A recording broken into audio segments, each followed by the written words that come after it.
pero pang time na pwede kayong maghingi ng suporta sa ating mga tagapakinig, Mr. Opo, Senator. alam niyo po, no, itong pagtakbo ngayon 2025, medyo iba po talaga yung political dynamics ngayon. No? Ibang-iba po talaga. Tama po. Iba po yung nangyayari sa nasyonal.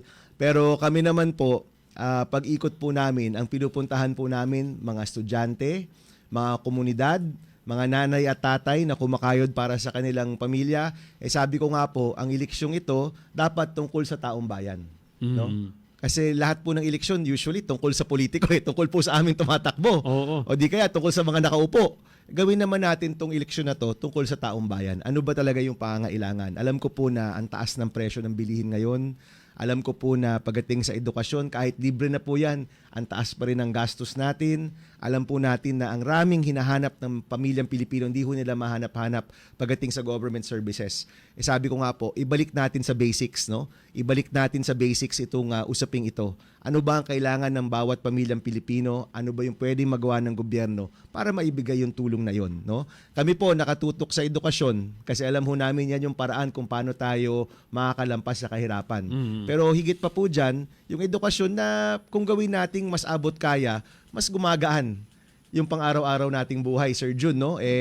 Sa totoo lang po, yung pamasahe, pagkain, yung panglibro, pang-project, lahat po yan, gastos po lahat yan.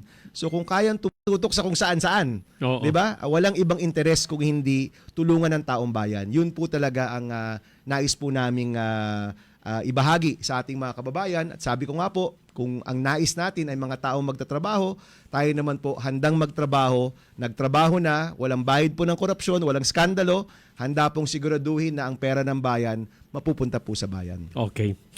Mr. Senator, Senator Bam Aquino, thank you so much, sir, sa mong pagdalikat sa Magnum Radio o ginaot pa unta nga mga sublian pa ni. Sana po maulit pa itong pag-uusap natin. Yes, Sir Jun, maraming salamat sa mga kaibigan po dito sa Cagayan de Oro at sa buong Misamis Oriental. Good morning po, maayong buntag po.